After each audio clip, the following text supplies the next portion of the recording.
शर्मा जी, जो आपका भ्रष्टाचार के रूप में जो आपने अभियान चलाया है, ये क्या मामला है? मामला जो है ये युवा कल्याण विभाग में ये जो जिला युवा कल्याण अधिकारी हैं मोहन सिंह नागनेल और क्षेत्रीय युवा कल्याण अधिकारी हैं इमरान खान बाजपुर गदरपुर, दोनों जगह के यही हैं। और जो पूर्व ब्लॉक कमांडर हैं ये हैं हमारे ज्ञानचंद और चंदन, और इनके नीचे जो इनके गुर्गे हैं, एक विक्रम हुआ और भी इनके और लोग हैं जिनके द्वारा कि पैसा ले करके लड़कों को भ्रमित किया जाता है, फिर विभाग में समायोजित किया जाता है। और इसके पश्चात इनको विभाग में समायोजित करने के पश्चात करीब 6-7 महीने ड्यूटी करा करके 1 महीने के या 2 महीने के पैसे दे दिए जाते हैं। फिर उसके बाद उनके पैसे रोक लिए जाते हैं और फिर लास्ट में जो है जब वो लड़के अपना पैसा मांगते हैं तो ये लोग उनको ब्लैकमेल करते हैं। ये इनका मतलब एक समझ में नहीं आता ये लोग कितना कमाएंगे, और जो है बहुत ही ज़्यादा भ्रष्टाचार है। इस भ्रष्टाचार को लेकर आपने कहाँ लिखा, कितने दिन से कार्रवाई की मांग करते रहे सर? और आपके साथ कैसे क्या उत्पीड़न हुआ, थोड़ा सा विस्तार से बताएं। सर, इस भ्रष्टाचार के खिलाफ लड़ता हूँ काफ़ी समय से रहे हैं, लेकिन अब जो है बिल्कुल हद हो चुकी है। क्योंकि कुछ ही दिन पूर्व जो है मेरे और नंदराम और शमी अहमद के खिलाफ जो है किला किले थाने में झूठा मुकदमा करा दिया गया था। अब वो झूठा है या नहीं वो तो विवेचना अधिकारी देखते हैं, लेकिन असल में जिनके साथ बीती है वो तो सब जानते हैं। हमारे पास पूरे वीडियो रिकॉर्ड हैं, सब चीज़ें थी जो कि हमारे पक्ष में हैं, और अब जो है मुकदमा झूठा साबित होने जा रहा था तो ये लोग जो है हमसे समझौता करने का दबाव बना रहे थे। अब हम क्यों समझौता करें, क्योंकि हम तो गलत हैं नहीं। अब ना जाने क्यों मुझे समझ में नहीं आता, एक IAS रैंक का अधिकारी या PCS रैंक का अधिकारी जो हैं इन पर कोई कार्रवाई नहीं करते हैं। समझ में नहीं आता ऐसा क्यों होता है। ऐसा मतलब एक भ्रष्टाचार के संबंध में बिल्कुल ही ये तो एक विभाग की घोर लापरवाही को दर्शा रहा है कि कोई कार्रवाई नहीं हो रही है कहीं से भी।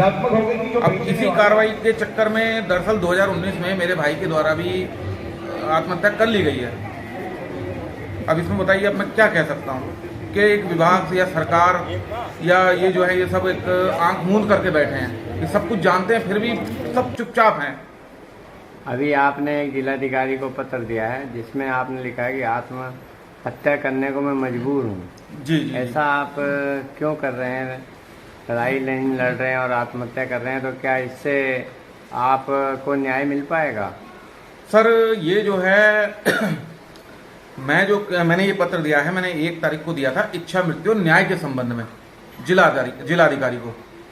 अब जो है उसमें कोई कार्रवाई हुई या नहीं हुई मुझे अभी तक नहीं पता है, लेकिन हाँ अभी तक उसमें कोई भी सूचना नहीं दी गई है मुझे, या मुझ तक कोई भी ऐसी कार्रवाई मुझे नजर नहीं आ रही है जो कि हो रही हो।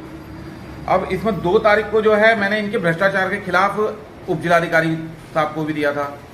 3 तारीख को यहाँ पर तहसील दिवस था ब्लॉक गदरपुर में, तो मैंने वहां भी दिया था। अभी तक जो है मेरी समझ में नहीं आ रहा कोई कार्रवाई हो रही है कि नहीं हो रही है, सब चीजें गुपचुप सी हैं। और मैं जो ये कर रहा हूँ मैं ये कर रहा हूँ इसलिए कि ये जो भ्रष्टाचार है अपने चरम पर है मुझे लगता है इस समय, क्योंकि कोई सरकार इस पर ध्यान नहीं दे रही। सब लोग शिक्षक भर्ती घोटाला और ये सब घोटालों पर हैं। अगर यहाँ पर ये घोटाला देखा जाए तो मुझे लगता है इसमें काफी अधिकारी जाएंगे और काफी नेता भी जा सकते हैं। और ये मैं लड़ रहा हूँ जैसा कि मेरे भाई के साथ हुआ, ऐसा मैं किसी और के भाई के साथ नहीं होने देना चाहता। अरुण कुमार जी, आत्महत्या करने से मामले का हल क्या आप सही समझते हैं या आगे लड़ाई लड़ना सही समझते हैं? सर, मैंने लड़ने की बहुत कोशिश करी है, लेकिन मुझे लगता नहीं है कि विभाग को बिना किसी की जान जाए आवाज आनी है, क्योंकि कहीं ना कहीं ये विभाग और शासन प्रशासन सरकार जो है एकदम मतलब मूक दर्शक गूंगी बहरी बन के बैठ चुकी है। अभी तक आपसे इन अधिकारियों ने कितने पैसे लूटे या लिए, रिश्वत ली, या कोई अभी आपका क्या उत्पीड़न या वेतन की बात भी आई थी, आपका पैसा नहीं मिल रहा? जी सर। सर्विस चल रही है नहीं चल रही है, इसके बारे में? सर, तैनाती तो मुझे दी गई है। अब जो है ये हर महीने अपना एक नया नियम बना देते हैं। पिछले महीने तक क्या था कि मतलब जो हमारे मेस्ट्रोल थे वो जिस संबंधित अधिकारी से होते थे वो पास कर देते थे और हम जिले में दे आते थे। अब इन्होंने एक इमरान खान जी जो हैं BO साहब, उन्होंने नया नियम निकाला कि भाई मेस्ट्रोल जो है आप मुझे देंगे और तब मैं अपने साइन से प्रति हस्ताक्षर करके और आगे भेजूंगा। हमें चला कोई बात नहीं, हमने उनको देना शुरू कर दिया। अब इन्होंने एक नियम और निकाल दिया कि भैया अपना ट्रेनिंग प्रमाण पत्र दोगे तब हम आगे भेजेंगे। सर मेरी समझ में एक बात नहीं आती, मुझे 14 साल से विभाग में रखा गया है, उतनी ड्यूटियां नहीं दी गई जितना कि भ्रष्टाचार है इस विभाग में। मुझे 14 साल से विभाग में रखा गया है और कई बार सत्यापन भी किया जा चुका है, जिसके बाद कि मुझे बैच नंबर दिया गया है, फिर भी ये लोग मुझसे प्रमाण पत्र मांग रहे हैं। और कौन सा प्रमाण पत्र, जो कि 2015 में ऑलरेडी श्री इमरान खान के द्वारा पहले ही जमा किया जाता है। मेरा मूल प्रमाण पत्र जो है श्री इमरान खान के द्वारा 2015 में सत्यापन के लिए जमा कर लिया गया है, इसलिए ये जानते हैं और इसलिए मुझसे ये मूल प्रमाण पत्र मांग रहे हैं। अब इसमें सर बताइए मैं कैसे करूं? और रही बात वेतन की, सर जब वेतन नहीं मिलेगा तो सर मैं क्या खाऊंगा, क्या कितने महीने का आपका वेतन अभी नहीं मिल पाया? सर फिलहाल तो मेरा पिछले माह का वेतन इन्होंने रोक रखा है। भाई ये कह रहे हैं कि भैया ट्रेनिंग प्रमाण पत्र दो तब हम वेतन देंगे।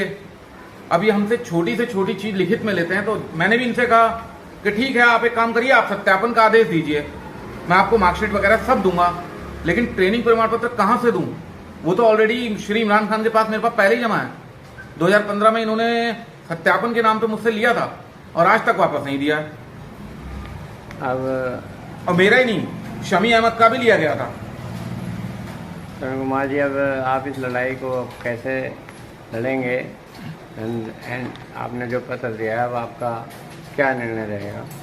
सर निर्णय यह है कि अगर अभी भी अगर ये गूंगी बहरी सरकार या शासन प्रशासन या उच्च अधिकारी नहीं जागते हैं तो मुझे लगता है इनको नींद से जगाने के लिए हम में से किसी को तो कुर्बानी देनी पड़ेगी। मुझे अब तक ये समझ में नहीं आया हम गुलाम हैं क्या आज़ाद हैं? पहले अंग्रेजों के गुलाम थे, आज इन अधिकारियों के गुलाम हैं। बात तो वहीं की वहीं है। अब सर इस आज़ादी के लड़ने के लिए किसी न किसी को तो आगे आना ही पड़ेगा, तो वो काम मैं ही शुरुआत कर रहा हूँ।